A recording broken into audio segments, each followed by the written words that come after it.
එකෝමත් එක ලස්සන ගමක පුංචි පවුලක් ජීවත් වුණා. ඒ පවුලේ හිටියේ නන්දනී, සුමනදාසයි, ඒ දෙන්නගේ ළමයා කසුනි. හාමිනේ මං පොඩ්ඩක් කඩේ පැත්තට ගිහින් එන්නම්. හා හරි මහත්තයා ගිහින් එන්නකෝ.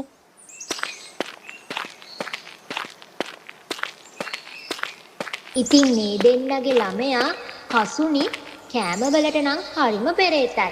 එයා කවදාවත් කාත් එක්කවත් කෑම බෙදාගෙන කන්න නම් කැමති වුණේ නෑ. හැම වෙලාවෙම තනියම තමයි කෑම ඔක්කොම කෑවේ.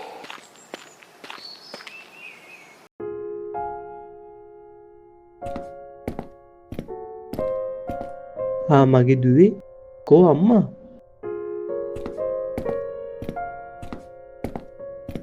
ඇයි මහත්තයා මට කතා කළාද? මම මේ කුස්සිය අස්කර කර හිටියේ. නෑ හාමිනේ, ඔයා කොහෙද කියලා බැලුවේ? අද නම් බඩගිනී හාමිනේ. මා මොනාට දවල්ට එව්වේ? උයලා තියෙන දෙයක් ගේන්න හාමිනේ. හොඳටම බඩගිනි. ඉන්න මහත්තයා මම ඉක්මනටම කෑම බෙදාගෙන එන්නම්.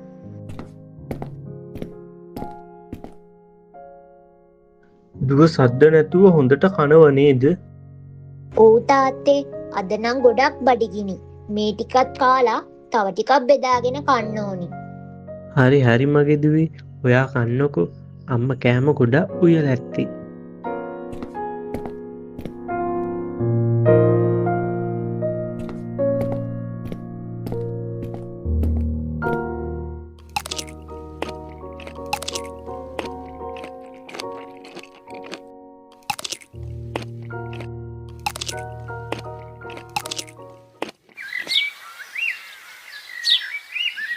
මල්කී අද උදෙන්ම ඇවිල්ලා.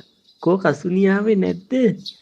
එයා ඉතින් ගෙදරට වෙලා හොඳට කකා බිබී ඇති. එයාගේ වැඩේ ඉතින් කන එකමනේ. සෙල්ලම් කරන්න කියලා උවමනාවක් නෑනේ. ඒක නම් ඇත්ත මල්කි. එයාට ඕන කෑම විතරනේ. අනීමන්ත චාමර, එයා නම් කවදා හැදේද කියලා හිතාගන්න බෑ. ඒක නෙමෙයි. හෙට අපේ ගෙදර පාටියක් තියෙනවා. ඔයාලා හැමෝම එනවා නේද ඒකට? ඒ මොකද මල්කී එකපාරටම පාටියක්? නෑ අනේ, අපේ තාත්තට හොඳ තැනක රස්සාවක් හම්බ වෙලා. ඒක නිසා හැමෝටම පාටියක් දෙනවා. එහෙනම් අපිට බඩ පැලෙන්න කන්න පුළුවන් නේද චාමර? ඒක නම් ඇත්ත සුරංග. අපිට බඩ පැලෙන්න කන්න පුළුවන්. ඔයාලට කෑම හොඳට දෙන්නම්. ඔයාලා එන්නකෝ. මේ අපි දැන් යමු කසුනි ආවේ නැත්තේ ඇයි කියලා බලන්න.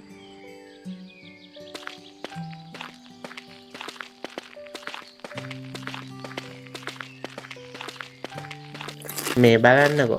මෙයා මෙතන ඉඳගෙන හොඳට කනවා. මොකද ඔයාලා උදේ පාන්දර මෙහෙ ආවේ? මාව හම්බ වෙන්නද? ඔව්වනේ. ඔයාද සෙල්ලම් කරන්න එන්නේ නැද්ද? සෙල්ලම් කරන්න එන්න තමා හිටියේ. ඒත් අනේ මේ උදේ පාන්දරෙම මට ලොකු බඩගින්නක් ආවනේ. ඉතින් මං කාලම එන්න හැදුවේ. හරි හරි. මේ ඒක නෙවෙයි. හෙට අපේ ගෙදර පාටියක් තියෙනවා. මේ දෙන්නත් එනවා. ඔයත් එන්න ඕනි. හරි හරි. මං එන්නම්කෝ. අපිට කන්න කෑම ගොඩක් හදලා තියන්න. හරි හරි. කෑම ගොඩක් තියෙනවා. ඔයා එන්නකෝ. හරි කසුනි. ඔයා දැම්ම අපිත් එක්ක සෙල්ලම් කරන්න යන්න එනවද? නැත්තම් ඔයා ඔය කෑම ටික කාලා ඉවර කරලා දෙන්නේ. හරි හරි. ඔයාලා යන්නකෝ එහෙනම්. මම මේ ටිකත් කාලා අපේ අම්මා රොටි වගේකුත් හදලා තිබ්බා. ඒ ටිකත් කාලාම එන්නම්කෝ. ඔයා එහෙනම් කසුනි කාලා එන්නකෝ. අපි තුන්දෙනා ගිහිල්ලා සෙල්ලම් කරන්නම්.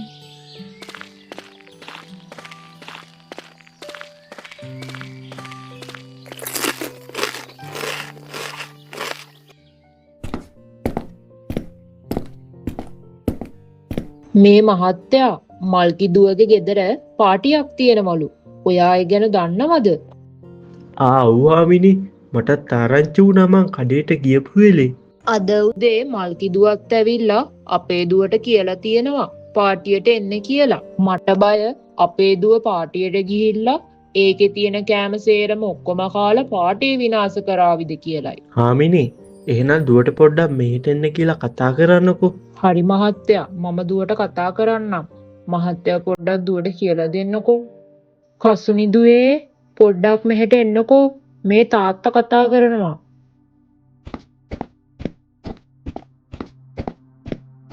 ඇයි අම්මේ මට කතා කරේ? දුව දැන් හෙට මල්කි දුවලගේ ගෙදර තියෙන පාටියට යනවද? ඔව් තාත්තේ හෙට මං උදේන්ම යනවා. මල්කිත් කිව්වා කෑම ගොඩාක් හදලා තියෙනවයි කියලා. මට බඩ පිරෙන්න කන්න පුළුවන්. ඒක ගැන කියන්න තමයි දුවේ ඔයාට එන්න කිව්වේ. මෙහෙමයි දුවේ. තැනකට ගියාට පස්සේ ගෙදර කනවා වගේ කන්න හොඳ නැහැ. තව කට්ටිය ඉන්නවනේ. එයාලටත් කන්න ඉතුරු කරලා ඕනේ අපි කන්න. දැන් දුවට අම්ම කියපු දේ හොඳට තේරුණාද? අන්න ඒ විදිහට තමයි දුවේ අපි තැනකට ගියාට පස්සේ හොඳට ඉන්න ඕනි. අනේ එහෙම කරන්නේ කොහොමද? ඒ පාටියේ ගොඩක් රස කෑම જાති ඇති. මට බඩ පිරෙන්න කන්න පුළුවන්නේ. එහෙම කන්නේ නෑ දුවේ. අපි තැනකට ගියාට පස්සේ තැනට අනුව පිළිවෙලකට ඉන්න ඕනි අපි. දැන් දුවට අපි කියලා දීපු දේ තේරුණා නේද? හෙට පාටියට ගියාට පස්සේ අපි කියලා දීපු විදියට ඉන්න ඕනේ. හා හරි. අම්මයි තාත්තයි කියපු විදියට මං හොඳ ළමෙක් වගේ ඉන්න බලන්නම්කෝ. හැබැයි ඉතින් අර රස කෑම දැක්කාම මට කන්න හිතෙනවනේ. හරි දුවේ. ඔයා පාටියට ගිහිල්ලා හොඳ ළමයි වගේ ඉන්නකෝ. දැන් හාමිනේ බය නැතුව ඉන්නකෝ. අපේ දුව පාටියට ගිහිල්ලා හොඳ ළමයි වගේ ඉඳී. හරි එහෙනම් අපේ මහත්තයා අපි බලමුකෝ.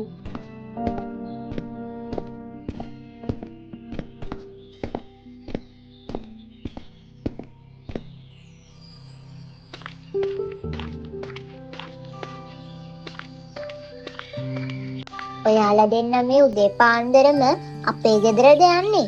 කෝ කසුනිය ආවේ නැද්ද? එයාත් උදේ පාන්දරෙන් අපේ ගෙදර එනවා කිව්වා නේද? අපිට හම්බ වුණේ නෑනේ. අපිටත් හිතුනේ එයා උදේ පාන්දරින්ම ඔයාලගේ ගෙදර ඇවිල්ලා ඇති කියලා. නෑ අනේ. එයා තාම අපේ ගෙදර ආවේ නෑ. මට හිතුනේ එයා ඔයාලත් එක්කම ඒවි කියලා.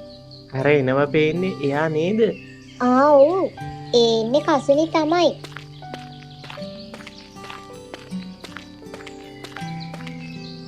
කසුනි මොකද මේ බෑග් එකකුත් උස්සගෙන?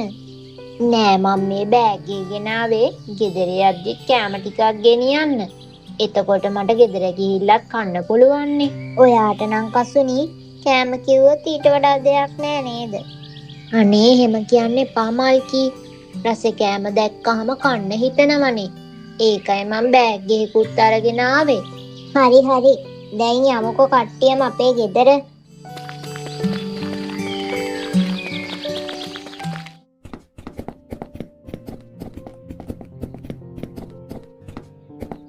ඔයාලා මෙතැන්ට වෙලා ඉන්නකෝ. මම කුස්සියට ගිහිල්ලා පළතුරු කූඩෙත් අම්මට දීලා එන්නම්. හරි මල්කි. ඔයා ගිහිල්ලා එන්නකෝ.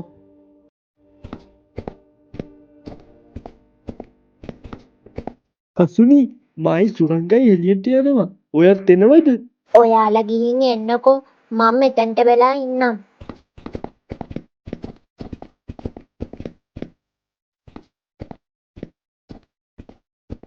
අම්මෝ මෙතන තියෙන කෑම ගොඩ මෙච්චර කෑම ගොඩක් මම දැක්කමයි. ඔක්කොම රස පාටට තියෙනවා. මම චුට්ටක් මෙතනින් කෑවා කියලා අනිත් අයට කෑම නැති වෙන්නේ නෑනේ. මාත් ඔන්න ඔය කනවා. මේ කෑම දැක්කහම කාටද කන්න හිතෙන්නේ නැත්තේ? ඔන්න ඉතින් කසුනි කෑම මේසෙ තිබ්බ කෑම එකින් එක අතට අරගෙන කන්න පටන් ගත්තා.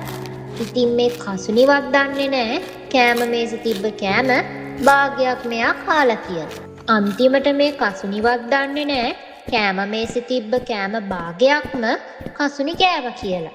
අයියෝ මොකද්ද කසුනි මේ කළේ? පාටියට ගෙනාපු කෑම වලින් භාගයක්ම ඔයා කාලානේ. දැන් මොනවද අපි පාටියට තියන්නේ? අනේ මට සමා වෙන්න. කෑම ටික දැක්කහම මට ලොකු බඩගින්නක් ආවා. ඒකයි මම ඔක්කොම කෑවේ. ඇයි මල්කි හයියෙන් කෑ ගහන්නේ? මොකද්ද මෙතන වුනේ? එළියට සද්දය ඇහෙනවා. බලන්නකො චාමර පාටියට ගෙනාපු කෑම වලින් භාගයක්ම මෙයා කාලා. බලන්නකො මේ මදිවට කාලා තියෙන හැටි. බලන්නකෝ කසුනි. ඔයා නම් ඇත්තටම නරක ළමෙක් තමයි. පාටියට ගෙනාපු කෑම ටිකක් නෑනේ දැන්. ඇත්තටම මට බඩගිනි නිසායි මම කෑවේ. මට සමා වෙන්න. මම යන්නම් එහෙනම් මෙතනින්.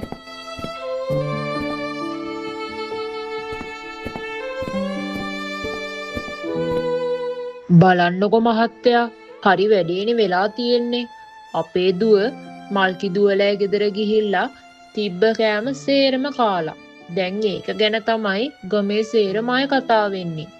අපොයි හාමිනේ දැන්නම් ගමේ ඉඳලා ඉවරයි. බලන්නකො මේ අපේ ළමයා අපිට කරන දේවල්. ඇයි අපේ දුව අපිට මෙහෙම ලැජ්ජ කරන්නේ? එයාට කොච්චර අවවාද කරලාද අපි පාටියට යව්වේ? කොච්චර කිව්වත් කියන දේ අහන්නේ නෑනේ. මට නම් දැන් එපා වෙලා මහත්තයා තියෙන්නේ. ඇත්ත හාමිනේ මටත් දැන් එපා වෙලා තියෙන්නේ.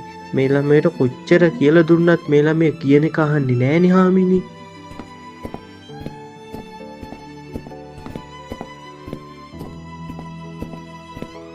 අනේ අම්මේ මට සමා වෙන්න. මම ආයේ එහෙම කරන්නේ නෑ. මම ආයේ කෑම කද්දි කට්ටිය එක්කම බෙදාගෙන කන්නම්. මගේ අතින් උනේ ලොකු වැරැද්දක්. මට සමා වෙන්න අම්මේ.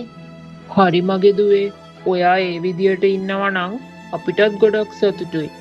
ඒක නෙදුවේ ඔයා ඔය විදියට හැමදාම ඉන්නවනම් ඔයාගේ යාළුවෝ වුණත් ඔයාට ගොඩක් ආදරය කරයි.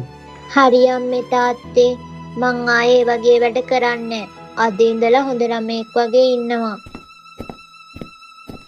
ඔන්න ඉතින් කෑමවලට පෙරේතව සිටි කසුනි එයාගෙන් වුණු වැරදි තේරුම් අරගෙන හොඳ ළමෙක් විදියට ඉන්න පටන් ගත්තා. මේ වගේ ලස්සන කතා තවත් ඔයාලා බලන්න කැමති නම් අපේ YouTube channel එක subscribe කරලා අපිත් එක්ක එකතු වෙන්න.